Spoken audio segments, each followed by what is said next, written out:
First priority. Second one કે તમને એવું કશું યુનિક આવડતું હોય તો તમને કોન્ફિડન્સ આવશે કે ચલો ભાઈ મારા સિવાય કોઈ આ પ્રોબ્લેમ સોલ્વ નહીં કરી શકે. તો કોન્ફિડન્સના અલગ અલગ લેવલ હોઈ શકે છે. બટ મે બી મેં શું એપ્લાય કર્યું છે એઝ અ મારો કોન્ફિડન્સ કેમ બિલ્ડ થાય છે, રાઈટ? કે એઝ એ કોઈ એટલે શું કે ડેલી બેઝ પર કામ કરવું. એવું નથી કે આજે હું 5 કલાક કામ કરું છું, કાલે નહીં કરું, પરમ દિવસે નહીં. બટ બેબી મારા બધું હતું, કોન્ફિડન્સ પણ હતું, કરેજ પણ હતી. બટ મેં જ્યારે 2020માં યુટ્યુબ ચેનલ આપણે સાથે સી જોડી થાય છે. કઈ સાથે સી છે વિદ્યાર્થીઓ? એક પ્લીઝ તમને ડિસ્પ્લેમાં જોશે સાથે જોઈ લો. શું છે? એક કોન્ફિડન્સ, સેકન્ડ વન એક confidence, second one courage, third one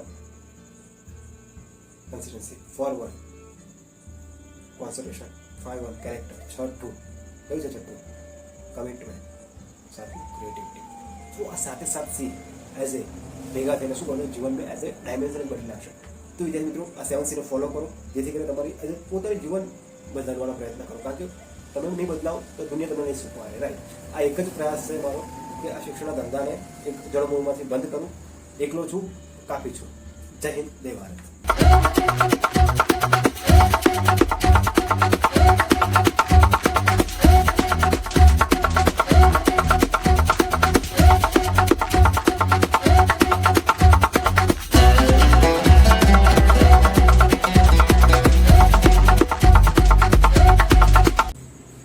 hello everyone, વિદ્યાર્થી મિત્રો, હું તમારો મિત્ર પ્રકાશ કણજરા એક નવી જ કહાની સાથે નવા જ અંદાજમાં આવી રહ્યો છું. અહીંયા આગળ તમે વિદ્યાર્થી મિત્રો થંબનેલમાં જોયું છે કે 7C સિક્રેટ, રાઈટ? તો 7C શું છે, રાઈટ? કે જીવનમાં અલગ અલગ સફળતાના મંત્ર હોઈ શકે છે અલગ અલગ જીવનમાં. ઓકે, તો મારો એઝ જે મેં ફીલ કર્યું છે, રાઈટ, મેં જે એપ્લાય કર્યું છે એ વસ્તુ હું તમને એઝ અ વિડીયો બનાવીને તમને એઝ અ શો અપ કરી શકું છું, રાઈટ? કારણ કે હું એક એઝ અ પ્રેક્ટિકલમાં વધારે બિલીવ કરું છું, રાઈટ? થિયોરિટિકલમાં નથી કરતો. હું જ્યારે એપ્લાય કરું છું ત્યારે તમને કહું છું, નહીં તો હું નથી કહેતો. May be 100%, right? Okay, may be 1% plus or minus આવી શકે છે, બટ 100% હું એઝ અ ફોલો કરું છું ત્યારે હું તમને કહી શકું છું, રાઈટ? તો ફર્સ્ટ વન વર્ડ છે કોન્ફિડન્સ. એઝ એ આત્મવિશ્વાસ કહી શકાય ગુજરાતીમાં. જો આત્મવિશ્વાસ આવશે ક્યાંથી? ફર્સ્ટ વન સી કયો છે? કોન્ફિડન્સ કે આત્મવિશ્વાસ ક્યાંથી આવશે? કે જે તમારી જાત પર ભરોસો ક્યારે થશે કે તમે કોઈ ઉખાડ્યું હોય જીવનમાં. First priority. સેકન્ડ વન કે તમને એવું કશું યુનિક આવડતું હોય તો તમને કોન્ફિડન્સ આવશે કે ચલો ભાઈ મારા સિવાય કોઈ આ પ્રોબ્લેમ સોલ્વ નહીં કરી શકે. તો કોન્ફિડન્સના અલગ અલગ લેવલ હોઈ શકે છે. બટ મે બી મેં શું એપ્લાય કર્યું છે એઝ અ મારો કોન્ફિડન્સ કેમ બિલ્ડ થાય છે, રાઈટ? કે એઝ એ કોઈ પણ બુક, મને બુક વાંચવાનો બહુ વધારે શોખ છે. કોઈ પણ બુક હું એઝ એ એક દિવસમાં કે 2 દિવસમાં મે બી કમ્પ્લીટ કરી નાખું તો મારો confidence as a 5 time multiply થઈ જાય છે, રાઈટ?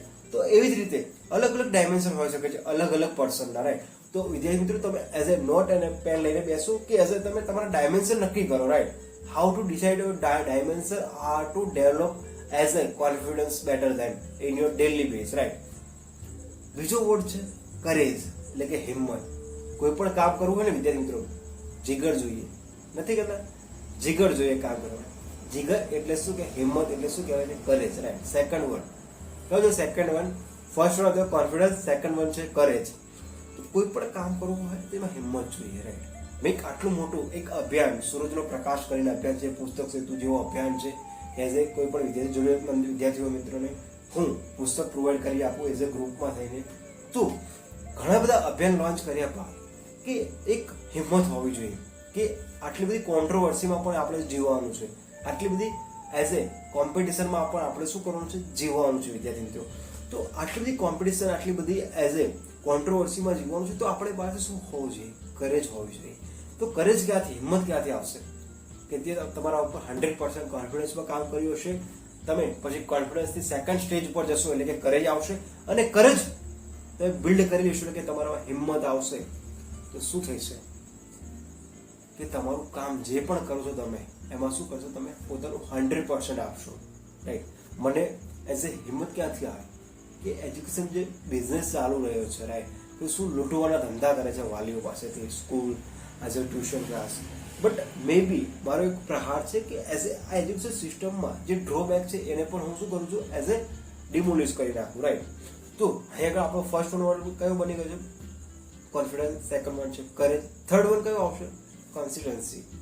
ઓકે, એટલે કે ડેલી કામ કરો. કન્સિસ્ટન્સી એટલે શું કે ડેલી બેઝ પર કામ કરવું. એવું નથી કે આજે હું 5 કલાક કામ કરું છું, કાલે નહીં કરું, પરમ દિવસે નહીં. બટ બેબી મારા બધું હતું, કોન્ફિડન્સ પણ હતું, કરેજ પણ હતી. બટ મેં જ્યારે 2020માં યુટ્યુબ ચેનલ સ્ટાર્ટ કરી હતી, બટ કન્સિસ્ટન્સ ન હતો. એટલે કે એઝ એ ડેલી બેઝ પર અપલોડ નહોતો કરતો. કે મારી એઝ એ યુપીએસસી જર્નીને એઝ એ કે મારી સિવિલ સર્વિસ એક્ઝામની પ્રિપરેશનમાં ટાઈમ સ્પેન્ડ કરતો હતો વધારે. બટ એક કહેવાય છે ને, જે ડ્રીમ જોયું હોય, તે જ્યાંથી કોન્ફિડન્સ આપણે બિલ્ડ થયો, તે ફિલ્ડમાં તમે ઓટોમેટિકલી આવી જવાના છો, રાઈટ? ઓકે, મારું 8મા ધોરણથી ડ્રીમ હતું, રાઈટ? તો ટુ બી કન્ટિન્યુ છું હું આ પ્રોસેસમાં. હવે કે ટીચિંગ તો ટીચિંગ, એના સિવાય કોઈ પણ જોબ નહીં, કોઈ પણ કઈ વસ્તુ નહીં. ઓકે, ફ્યુચરમાં બી તો ટીચિંગ ફિલ્ડ પકડ્યા પછી એઝ એ જોબ કરું તો એઝ એ હું એવી એઝ એ એવી પ્રાયોરિટી આપીશ કે ફર્સ્ટ વન મારું એઝ એ ડ્રીમ, તેની સાથે એઝ એ સક્સેસ થતું જાય. ઓકે, તો ફર્સ્ટ વન આપણે વર્ડ કયો જોઈ લીધો? કોન્ફિડન્સ. સેકન્ડ વર્ડ છે કરેજ. ત્રીજું છે કોન્સન્ટ્રેશન એટલે કે ફોકસ. તમારું એક ડ્રીમ બની ગયું છે, ફોકસ કરો 100%. 50%, 60% નહીં, 100% તમારા ડ્રીમને ફોકસ કરો, રાઈટ? કોઈ બી વસ્તુ તમે કરો છો 100% ફોકસ આપો. ફોકસ કેવી રીતે આપશો, રાઈટ? કારણ કે આપણે તો આ શું તો ડિજિટલ યુગમાં જીવીએ છીએ, આધુનિક યુગની પેઢી છે. આપણે તો ચસ્કો લાગે છે ઇન્સ્ટાગ્રામ, ફેસબુક, વોટ્સએપ વગેરેનો, રાઈટ? રીલ્સ જોવાનો. તો ફોકસ ક્યાંથી ક્રિએટ થશે? આપણે જે બી કોન્ટેન્ટ જોવો છે માટે એઝ એ રીલ્સના માધ્યમથી જોઈએ છે, એના ઉપરથી આપણે આખું એઝ એ શું કરે છે, કેરેક્ટર એનું ડિસાઇડ કરે છે. બટ આવું નથી હોતું વિદ્યાર્થી મિત્રો. મેં ઘણું બધું જોયું છે કે એઝ એ બારમાં નાચવા વાળી કોઈ પણ છોકરી હોય કે કોઈ પણ એઝ એ વુમન્સ હોય, એઝ એ એને વધારે પ્રાયોરિટી આપે છે લોકો. વાય? કોઈ એઝ એ કોઈ ટીચર હોય, કોઈ એવા શાસ્ત્રીય સંગીત હોય, કોઈ પણ એઝ એ કલ્ચરલ ડાન્સ હોય, ફોકલ ડાન્સ હોય, એને વ્યૂઝ જોવો નથી હોતા. તો એના પરથી શું ડિસાઇડ થઈ શકે છે વિદ્યાર્થી મિત્રો કે એઝ એ લોકોનું ફોકસ શું છે, અલગ છે, રાઈટ? પોતાનું ડ્રીમ અલગ છે અને ફોકસ અલગ છે. જ્યારે ડ્રીમ અને ફોકસ બંને ભેગું થશે ત્યારે તમે 100% પોતાની જાત સાથે શું કરશો? સાચો ન્યાય આપશો. ઓકે, પછી 5મો વર્ડ શું આવશે? કેરેક્ટર. 5મો વર્ડ શું આવશે? કેરેક્ટર. કેમ કેરેક્ટર? કે જે બી તમારે બનવું છે, જે બી એઝ એ લાઈફમાં અચીવ કરવું છે, એ પ્રમાણે તમારા કેરેક્ટર પણ હોવા જોઈએ. ફોર એક્ઝામ્પલ, હું ટીચર છું તો મારી એવી પ્રાયોરિટી હોવી જોઈએ કે મારે એઝ એ ડેલી બેઝ પર લર્ન કરવું જોઈએ, રાઈટ? અને દરરોજ શીખવું જોઈએ અને તેના માધ્યમના દ્વારા હું એઝ એને એપ્લાય પણ કરતો હોવો જોઈએ.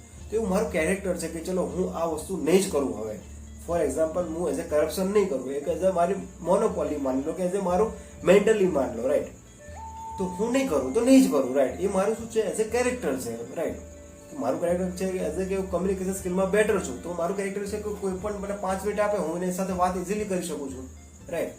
તો આ કેરેક્ટર ડિપેન્ડ કરે છે, how to build a character. તો વિદ્યાર્થીઓ મારે એક જ સજેશન છે કે તમે reading a book, okay, books વાંચો. કારણ કે બુક વાંચવાથી તમારા જે આઈડિયા છે, તમારા જે થોટ્સ છે, એકદમ ઓપન માઇન્ડેડ થઈ જશે, રાઈટ? જે તમને આ ધર્મના નામ પર, કોઈ એઝ એ પોલિટિકના નામ પર તમને as a divide and rule જેવી રીતે ફાળવાની કોશિશ કરે છે. બટ મારો એક જ પ્રયાસ છે કે આ બધામાં ના પડો, તમારું ફ્યુચર બનાવો. કારણ કે આ બધા પોતપોતાના રોટલા શેકે છે, ઓકે, ઓલરેડી. તો આ લોકોના પડછાયામાં ના રહો, એક જ મારી એક સલાહ છે વિદ્યાર્થી મિત્રો. ઓકે, 6થો સી કયો છે? કમિટમેન્ટ. કમિટમેન્ટ એટલે કે ચલો હું કમિટમેન્ટ કરું કે આજે મારે એઝ એ મારે આવતા 9 મહિનામાં એઝ એ વેટ લોસ કરવો છે, ફેટ લોસ કરવો છે. વેટ લોસ અને ફેટ લોસ અલગ વસ્તુઓ છે, બટ મારે બંને કરવું છે. તો હું એ પ્રમાણેનું મારું કેરેક્ટર રાખીશ. કેરેક્ટર એટલે કે શું કહેવાય છે કે એઝ એ હું ડેલી બેઝ પર એઝ એ ફિટનેસ તરીકે એઝ શોર્ટ્સ છે, એઝ શૂઝ છે, ટી શર્ટ છે, એ બધું વસ્તુ હું પહેરીને એઝ એ જઈ શકું. ભલે હું ત્યાં જઈને રન ના કરું, કોઈ બી એક્ટિવિટી ના કરું ફિઝિકલી, બટ એક માઇન્ડસેટ બની ગયું, એક કમિટમેન્ટ બની ગયું કે હું જઈશ, રાઈટ? હું જઈશ. ઓકે, તો કમિટમેન્ટ એક એવું કરો કે ચલો તમે 100% એપ્લાય નહીં કરો, હું પણ નથી કરી શકતો કમિટમેન્ટ જે કરું છું, બટ એટલીસ્ટ તમે 90% સુધી તો પહોંચો, 80% સુધી તો પહોંચો. કે માની લો કે એઝ એ મારે એઝ એ કોઈ ફિઝિકલ એક્ટિવિટી કરવી છે તો સાંજથી મૂકી દઉં એઝ એના કપડાં. કારણ કે આપણે શું છે એઝ એ ઉઠીએ છીએ તરત જ વસ્તુ બધું જોઈએ છે, એક સાથે જોઈએ છે, બટ એ નહીં મળે ત્યારે આપણે કશું જવા દો, છોડ ને યાર, આ બધું શું કરવું છે, વેસ્ટ જ છે, જવા દો ને. તો પછી બાદ તમે સૂઈ જશો. બટ જે બી કરવું હોય એને આગલા દિવસે, આગલી મુમેન્ટ પર, આગલા કલાક પહેલા તમે શું કરો, એને પોતાની પાસે વસ્તુ રાખો. ત્યારે કમિટમેન્ટ તમારું જે બી હોય, માની લો કે તમારે બુક વાંચી છે બટ તમારી પાસે બુક જ નહીં પડી હોય ટેબલ પર, તમારા સ્ટડી ટેબલ પર, તો કેવી રીતે તમારું કમિટમેન્ટ પૂરું થશે? ઓકે. અને લાસ્ટ વર્ડ છે 7C છે ક્રિએટિવિટી. શું છે? ક્રિએટિવિટી. શું છે? ક્રિએટિવિટી. બધી વસ્તુ 7C એટલે કે 6C ભેગા થશે ત્યારે ક્રિએટિવિટી આવશે તમારા. મને કોઈ પણ ટોપિક આપી દે એઝ એ મારી ક્રિએટિવિટીથી હું એને સમજાવી શકું છું, સ્ટોરી ટેલિંગથી, રાઈટ? વાય? બિકોઝ આ 6 પિલ્લર પર કામ કરવાનું છે, રાઈટ? જ્યારે કોઈ પણ બિલ્ડિંગ બનાવવું હોય તેનું ફાઉન્ડેશન મજબૂત હોવું જોઈએ. તો અત્યાર સુધી ભલે મારા as a 10th 12thમાં માર્કમાં B May B middle રહ્યો છું, રાઈટ? બટ અત્યારે સારું એવું છે કે એઝ એ હું તો ભણું છું, બીજા છોકરાઓને ભણાવું છું અને વિદ્યાર્થી પણ એક નવા અંદાજમાં, નવા માહોલમાં લાવું છું. ઓકે. તો આપણા જીવનની આ 7C છે. અહીંયા આપણે 7 જોઈ લીધા છે. કયા 7 છે વિદ્યાર્થી મિત્રો? એક પ્લીઝ તમને ડિસ્પ્લેમાં જોશે, સાથે જોઈ લો. શું છે? એક કોન્ફિડન્સ, સેકન્ડ વન એક confidence, second one courage, third one consistency, 4 1 concentration, 5 1 character, છઠ્ઠું કયું છે? છઠ્ઠું કમિટમેન્ટ, સાતમું ક્રિએટિવિટી. તો આ 7C એઝ એ ભેગા થઈને શું કરવાનું? જીવનને એઝ એ ડાયમેન્શન જ બદલી નાખશે. તો વિદ્યાર્થી મિત્રો આ 7C ને ફોલો કરો, જેથી કરીને તમારી એઝ એ પોતાનું જીવન બદલવાનો પ્રયત્ન કરો. કારણ કે તમે નહીં બદલાવો તો દુનિયા તમને નહીં શીખવાડે, રાઈટ? આ એક જ પ્રયાસ છે મારો કે આ શિક્ષણના ધંધાને એક જળમૂળમાંથી બંધ કરું. એકલો છું, કાપી છું. જય હિન્દ, જય ભારત.